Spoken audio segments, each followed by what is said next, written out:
Kawan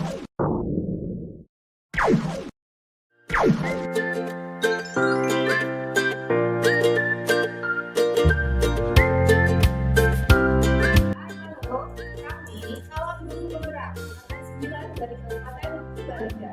Kali ini kami akan melakukan implementasi kontekstual modul 2.3 yaitu tentang coaching dalam supervisi akademik. terdiri dari Coach dan coach.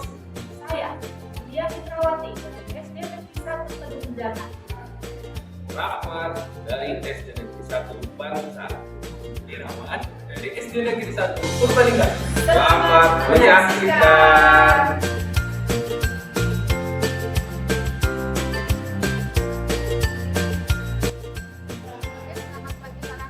Selamat pagi. Iya, apa kabar nih Pak Rahmat nih?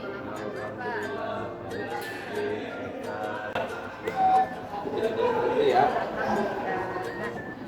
Senang sekali nih bertemu dengan Pak Rahmat kali ini karena nanti kita akan bicarakan bagaimana tentang peningkatan keterampilan coaching. Kita akan mendiskusikan terlebih dahulu pelaksanaan coaching nanti. Kita akan juga menggunakan lembar pengamatan, Pak. Nah, di antaranya adalah tentang alur pintar. Kemudian ada prinsip coaching, tentunya tentang kompetensi inti coaching. Mana kompetensi inti coaching itu tentang kehadiran penuh atau present, kemudian tentang mendengarkan aktif, dan selanjutnya pertanyaan-pertanyaan yang berbobot ya Pak. Karena begini Kak, saya akan berikan dukungan kepada Bapak. Bagaimana saya dapat membantu Bapak? Atur nuhun mungkin intinya panjenengan pakai apa? Saya untuk coaching pada sesi berikutnya. Intinya saya ingin panjenengan itu membimbing saya dalam hal yang pertama nanti meningkatkan kemampuan presence atau kehadiran penuh, terus nanti mendengarkan aktif, dan yang ketiga nanti mengajukan pertanyaan tidak menggunakan tiga hal itu mungkin. Jadi yang ketiga hal yang memang saya ingin tingkatkan itu.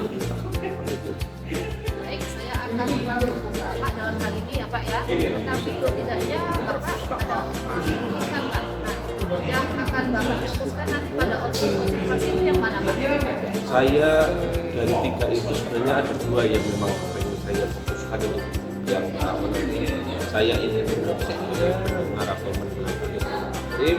Terus yang kedua nanti saya bagaimana cara saya meningkatkan kompetensi mengajukan pertanyaan-pertanyaan berbobot. Dua hal itu mungkin yang memang saya ingin ajukan atau ingin tingkatkan. Oke baik, ini sudah saya catat ya Mas ya. Dan menurut Bapak nih, sejauh mana pengaruh kemampuannya dalam hal ini Pak, dalam kompetensi Pak? Ya kalau saya sih yakin lah mungkin ketika tadi meningkat gitu secara efektif, secara baik itu nanti harapannya di dalam proses coaching itu pun berjalan dengan baik juga mungkin. Nah, arahnya, goalnya itu nanti dengan meningkatnya keterampilan ini saya juga bisa nanti harapannya mampu membimbing teman guru atau siswa juga baik di dalam itu. Saya paham nih Pak. Sekarang apa harapan Anda dari observasi kita nanti Pak? Ya nanti harapannya nanti mungkin selama nanti setelah observasi mungkin memberikan umpan balik yang membangun untuk diri saya mungkin. Terus juga nanti dari umpan balik yang membangun itu juga mampu harapannya membantu perkembangan saya khususnya tadi dua hal aktif dan mampu juga menyampaikan atau memberikan pertanyaan itu ya berarti ya. Baik. Coaching kita hari ini Pak. Atau mungkin Sama-sama. Fase observasi. Memasuki fase observasi, supervisor mengamati pelaksanaan coaching antara coach dan coachee berdasarkan lembar pengamatan yang berisi tentang alur tirta, prinsip coaching, kompetensi inti coaching. Selamat pagi Pak Irawan. Selamat pagi Pak Rahmat. Sehat Pak Irawan. Alhamdulillah sehat Pak. Alhamdulillah kalau begitu Pak Irawan. Jadi ini ada apa ini? Karena apa? oh tumben Pak Irawan pagi-pagi sudah datang. Saya sebenarnya kalau saya menangkap itu Pak Irawan ada sesuatu yang mungkin ingin disampaikan, ada sesuatu yang ingin diutarakan dari Pak Irawan. Kira-kira kenapa ini Pak Irawan? Iya Pak, ini mau cerita lah Pak. Saya mau cerita karena kan gurunya pada kadang-kadang pada sibuk dengan sendiri-sendiri. Mau cerita dengan kepala sekolah sedang sibuk PKKS gitu Pak. Nah, jadi saya punya permasalahan Pak, tapi nggak tahu cerita atau mencari solusinya itu siapa seperti itu Pak. Oke, berarti ini kebetulan sekali ya. Berarti kita secara tidak langsung ini kita sedang menerapkan praktek coaching ini ya. Iya, Pak. Jadi coaching itu kan kita menggunakan model delta. Dari model delta itu kita pertama-tama itu kita menetapkan tujuan dari sesi kita ini Pak Irawan. Nah, kira-kira apa yang ingin dicapai dari Pak Irawan hari ini ngobrol dengan saya Pak Irawan? Kira-kira apa Pak Irawan? Jadi begini Pak, jadi cerita sekalian ya Pak ya. Saya cerita, saya kan guru kelas 2 Pak, guru kelas 3. Nah, murid-murid saya itu ada beberapa sekitar 5 atau 6-an itu penulisannya kurang lengkap Pak. Padahal sudah semester 1 mau akhir, nulis saja belum lengkap. Jadi kalau contohnya Pak mau menulis akan, AKN kan udah satu huruf Pak. Jadi gaya hurufnya itu kurang kaku seperti itu. Nah, saya merasa jadi guru ini saya yang salah, saya yang gagal, atau murid saya yang kemampuan membacanya atau kemampuan menulisnya itu kurang gitu Bapak.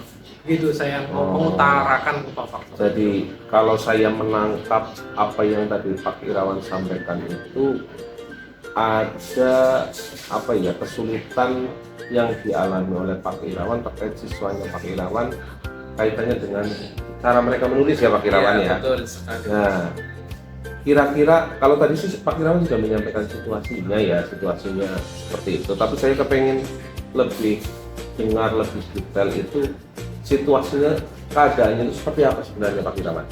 Keadaannya itu di setiap harinya Pak, anak-anak sih masuk biasa. Kalau pembelajaran setiap hari saya menggunakan diferensi Pak, diferensi gitu loh. Jadi kadang-kadang siswa saya pandu untuk mendengarkan menggunakan metode ceramah, tetapi untuk pengerjaan tugasnya itu ada yang saya berikan pilihan begitu Pak, ayo mau dijawab melalui gambar yang ada penjelasannya atau maju ke depan untuk meningkatkan kemampuan percaya dirinya gitu. Kemudian ada yang menulis secara biasa seperti itu. Nah, tapi kalau untuk menulis ini kebanyakan siswa itu masih sebagian siswa begitu Pak, ada yang kurang lengkap padahal sudah semester 2, mau semester 2 mau tes. Ini kok saya merasa kesulitan menerapkan pembelajaran yang saya ajarkan. Yuk anak-anak ditulis dulu seperti itu, malah selalu saja setiap seperti kayak gitu nggak lengkap begitu Pak tulisannya. Padahal Pak Irawan itu sudah menerapkan pembelajaran diferensiasi, sudah bagus sebenarnya Pak Irawan ya. Tapi tentunya tadi ketidaklengkapan anak-anak Pak Irawan dalam menulis itu tentunya ada hal-hal yang mempengaruhinya ya. Dan kira-kira apa yang mempengaruhi kondisi tersebut itu bisa terjadi pada anak-anaknya Pak Irawan? Nah ini Pak, kayaknya menurut pengamatan awal saya, ini penulisan anak-anak kurang lengkap ini kayaknya masih kurang kesadarannya untuk banyak-banyak membaca mungkin, karena membacanya kurang, terus jadi mengakibatkan pada penulisannya kurang, fokus anak juga kurang, jadi ketelitiannya juga berkurang seperti itu Bapak.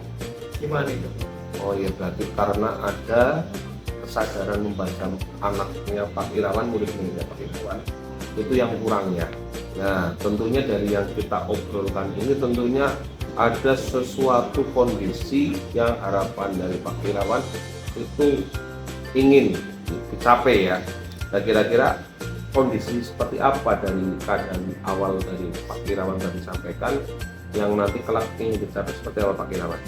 Jadi saya berharapnya murid itu lancar dalam menulis, nah tetapi karena penulisan ini kurang lengkap, dari sisi pembacanya atau literasinya juga kurang, jadi saya melakukannya dengan bertahap begitu Bapak. Pertama-tama saya akan menggiatkan lagi 15 menit sebelum pembelajaran itu membaca, ya walaupun membacanya membaca dongeng, apalagi kan kelas 2 masih suka buku-buku atau buku-buku yang ada gambarnya dan juga berwarna seperti itu. Nah, nanti dengan giatnya membaca tersebut diharapkan siswa-siswa ini lebih teliti lagi dalam perangkaian kalimat. Perangkaian kalimat juga harus dilakukan serta tidak secara sekarang yuk langsung latihan, begitu enggak, secara bertahap juga. Ada yang kata-kata suku kata yang sedikit-sedikit dulu Pak untuk menunjukkan ejaannya, kemudian barulah anak saya bawa ke soal-soal bercerita seperti itu, yuk ceritakan. Nah, ceritakannya saja ini kalau masih mengalami kesulitan, yaudah yuk kita ceritakan dulu di depan kelas begitu, kemudian baru dituangkan kepada tulisan. Nah, harapan saya siswa-siswa saya itu kita mulai dulu dari membaca, giat membaca, kemudian dari bacaan-bacaan yang sudah mereka baca itu mereka lebih fokus atau lebih teliti agar pada saat penulisannya itu lengkap seperti itu Bapak. Harapan sudah, bahkan ini Pak Irawan secara spontanitas pun tanpa sadar sudah menyampaikan rencana aksi ini, jadi sudah luar biasa sebenarnya. Harapan langsung diakumulasikan dengan rencana aksi, sebenarnya sudah cukup bagus Pak Irawan, tapi tentunya Pak Irawan pasti sudah tahu lah posisinya untuk posisinya Pak Irawan sendiri untuk menghadapi situasi ini itu. Kalau kita melihat range ya, nilai antara 1 sampai 10, posisi Pak Irawan untuk mencapai tujuan itu sekarang posisi awalnya di angka berapa Pak? Sepertinya saya di angka 6 gitu loh Pak, karena menurut saya belum totalitas begitu. Apalagi tadi Bapak berbicara tentang aksi yang saya lakukan, sebenarnya malah keinginan saya itu kayak mengadakan lomba baca tulis tetapi rapi-rapian seperti itu loh Pak. Nah, karena nanti itu dapat memicu kompetisi anak, wah ini aku harus rapi nih, aku harus ejanya harus bener nih lah gitu. Jadi saya aksinya malah inginnya itu anak-anak diadakan lomba seperti itu biar meningkatkan pembelajaran anak seperti itu agar tetap rapi seperti itu Pak. Ya memang bagus lah yang apa yang disampaikan oleh Pak Irawan, tapi tadi sudah disampaikan bahwa melihat posisinya sekarang posisi masih di 6. Tentunya Pak Irawan juga harus, saya yakin pun sudah lah ya, sudah menganalisa apa kelebihan, apa kekuatan yang mungkin Pak Irawan miliki atau sekolah kami miliki atau bahkan siswa itu miliki untuk mencapai tujuan yang ingin dicari Pak Irawan. Kira-kira apa Pak kekuatan dan kelebihan yang dimiliki kalau kekuatan dan kelebihan saya malah cenderung ke IT sama seni Pak. Jadi dengan IT dan seni itu siswa diharapkan dari IT-nya dulu Pak. Dari IT-nya dulu siswa-siswa saya biasanya saya bawa ke cerita dongeng tapi online begitu Pak. Ya, yang ada di YouTube gitu. Jadi mereka diperlihatkan dongeng secara online, secara bergambar, kemudian nanti kan mereka memahami perkataan-perkataan atau ejaan, lama-lama kan masuk ke dalam ejaannya seperti itu begitu. Kemudian di bidang seninya saya biasanya di bahasa Indonesia itu inginnya itu mengadakan seperti kompetisi baca puisi, apalagi itu memang masuk di buku pelajaran bahasa Indonesia tentang puisi. Nah, buat puisi tersebut nanti lama-kelamaan mereka akan mempelajari ejaan tersebut semaksimal mungkin, caranya seperfect mungkin. Kira-kira hambatan dan tantangan atau istilahnya gangguan yang nanti akan menghalangi Pak Irawan meraih tujuan tersebut? Apa Pak Irawan?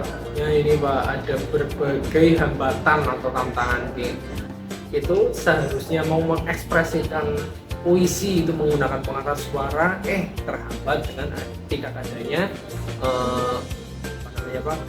mikrofon. Nah, kadang-kadang rekan-rekan guru ditanya, ini ada masalah seperti ini, penyelesaiannya bagaimana ya? Nah, coba tanya guru lain, lempar-lemparan seperti itu Pak. Kira-kira bagaimana Pak Irawan meminimalisir hambatan tersebut? Nah, untuk meminimalisir saya pernah terpikir gitu ya Pak, sepintas kayak gitu, bagaimana kalau laporan kepada kepala sekolah, meminta masukan, meminta jalan keluar atas segala permasalahan ini, yang rekan sejawat dimintai keterangan malah lempar-lemparan, kemudian tidak adanya sound system juga kadang-kadang saya ke wali murid saja ya, ke komite saja ya, seperti itu, agar bisa mendukung pembelajaran anak dalam kesehariannya seperti itu. Jadi kaitannya dengan kriteria keberhasilan setelah tadi menginventarisir kelebihan, hambatan, dari rencana Pak Irawan apa yang pasti disampaikan? Iya, untuk rencana atau kriteria dikatakan goal seperti itu ya Pak. Jadi pada saat pembelajaran tentunya saya berharap siswa-siswa saya menulisnya dengan lengkap. Tapi selain itu juga ada lagi Pak. Nah, jadi pada saat pembelajaran atau penerapan biasanya P5-nya itu membuat poster atau membuat menghias majalah dinding, dan mereka itu bisa menulis dengan benar seperti itu, sekaligus mengkreasikan, kan kadang-kadang ada tulisan atau huruf yang dibikin kayak graffiti gitu ya. Nah itu terus jadi dikatakan goals itu, siswa saya selain bisa berinteraksi setiap harinya, menulis setiap harinya dengan lengkap, tetapi juga bisa membuat karya seninya mereka sendiri dengan benar seperti itu. Oke, ini sudah, keberhasilan sudah, nah tentunya tinggal actionnya. Nah, action kan tentunya membutuhkan waktu, ya, membutuhkan tampangannya panjangan menargetkan inilah ya. Nah, kira-kira target waktu untuk merealisasikan rencana Pak Irawan itu berapa waktu? Kalau untuk masalah waktu ya Pak, ini saya start saja paling nggak nanti di semester 2, karena sebentar lagi mau PAS seperti itu. Jadi saya mengejar materi yang tertinggal terlebih dahulu, karena di dalam kelas saya ada terbilang beberapa kategori, yang cepat mudahan, yang sedang-sedang saja, sama yang terlambat ini. Nah, jadi saya tidak bisa timpang konsen ke yang terlambat terus, jadinya saya harus mengejar materi untuk PAS ini. Kemungkinan nanti akan dimulai actionnya itu semester 2. Nah, karena memang ini sesuatu hal yang urgent, tidak bisa dibiarkan saja. Mungkin nanti semester 2 awal langsung mulai eksekusi begitu Bapak. Nah, ini kan kita berbincang kita di semester 1 ya. Nah, sementara nanti panjangan eksekusi di semester 2. Nah, kira-kira panjangan minta dukungan siapa ya untuk istilahnya menjaga komitmen atas tujuan Pak Irawan ini, kira-kira butuh komitmen siapa? Karena ini butuh waktunya cukup lama, ini ada istilahnya ada jeda tersendiri Pak Irawan. Selain dukungan, saya juga mengharapkan atau sebagai pengingat begitu, yang jelas pada rekan guru lainnya, apalagi sekolah saya kelasnya kan paralel, ada kelas lain juga begitu. Begitu juga dengan Pak Kepala Sekolah gitu. Kepala Sekolah biasanya saya laporan dulu, ini terjadi masalah seperti ini, saya akan mengeksekusikannya nanti di semester 2, jadi mohon diingatkan ya Pak. Nah seperti itu, jadi dukungannya itu ada rekan sejawat, ada rekan guru, kemudian kepala sekolah, atau bahkan biasanya itu TU atau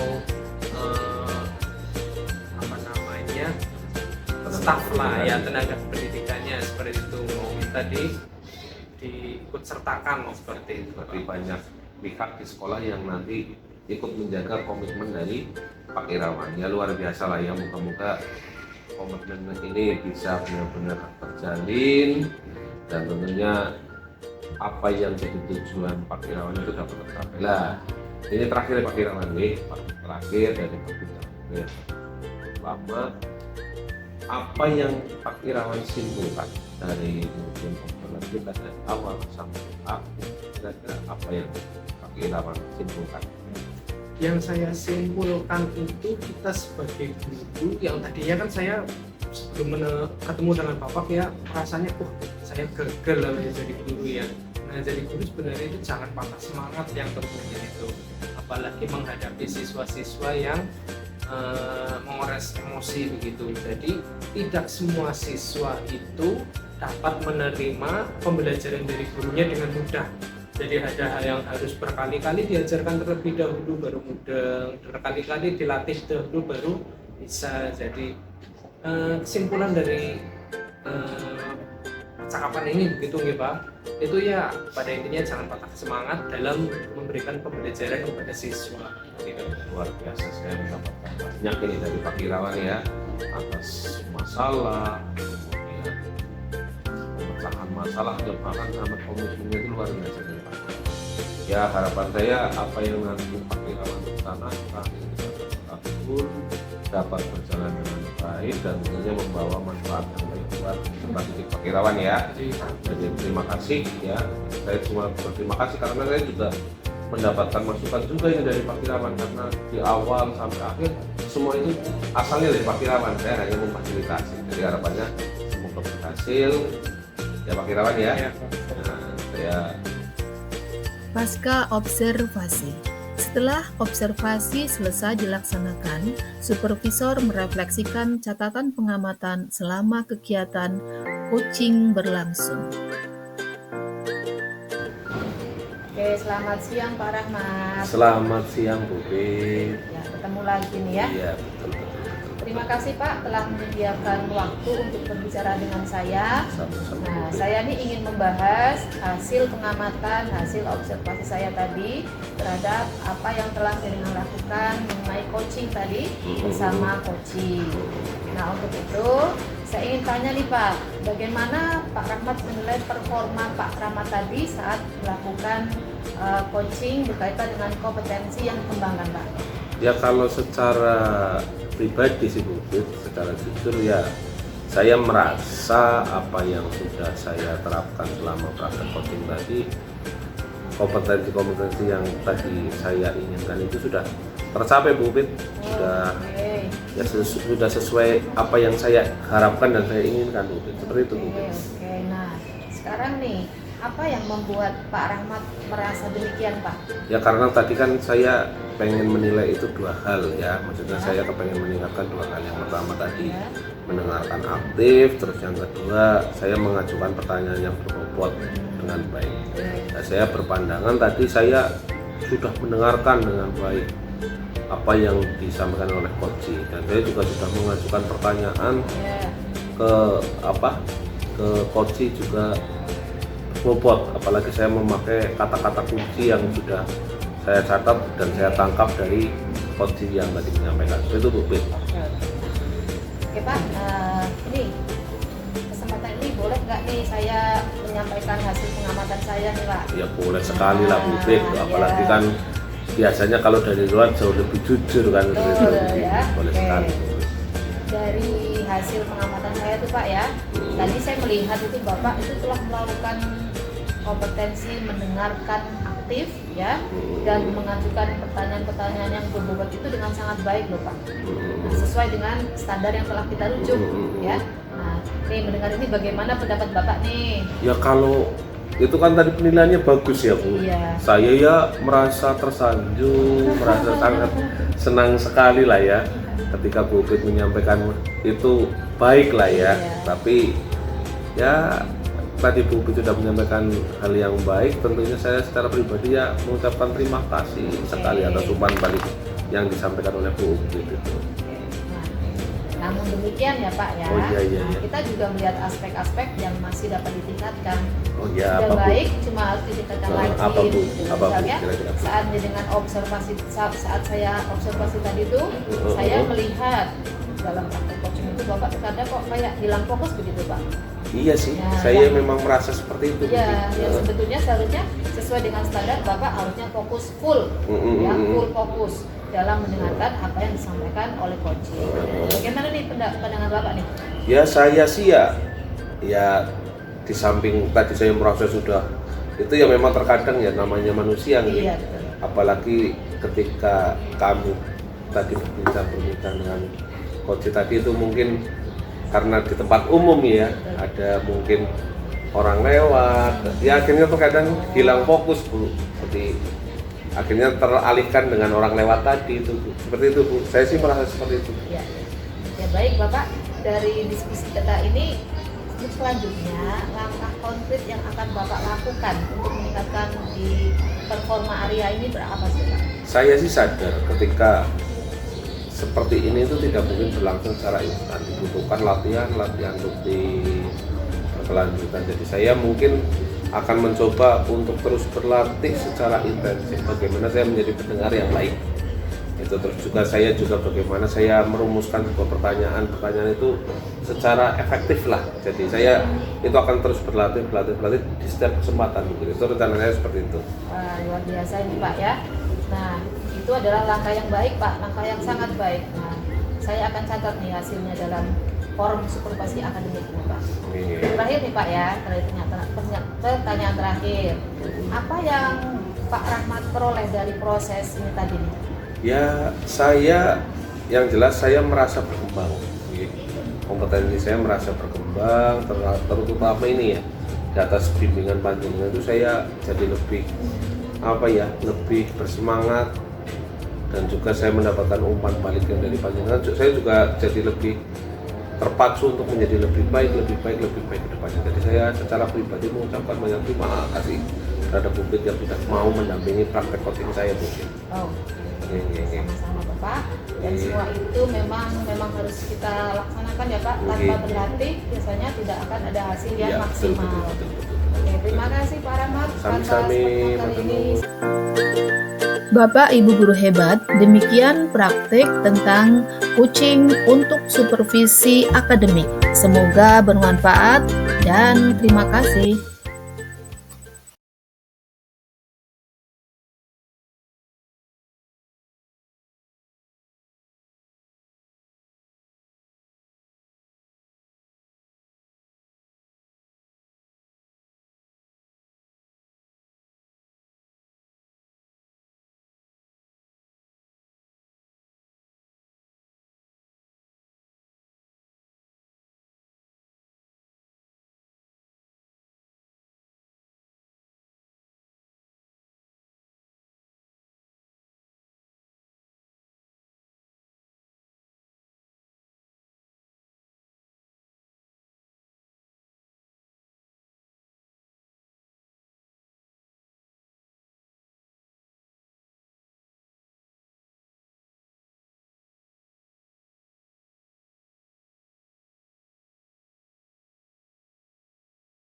Apa yang Pak Rahmat peroleh dari proses ini tadi?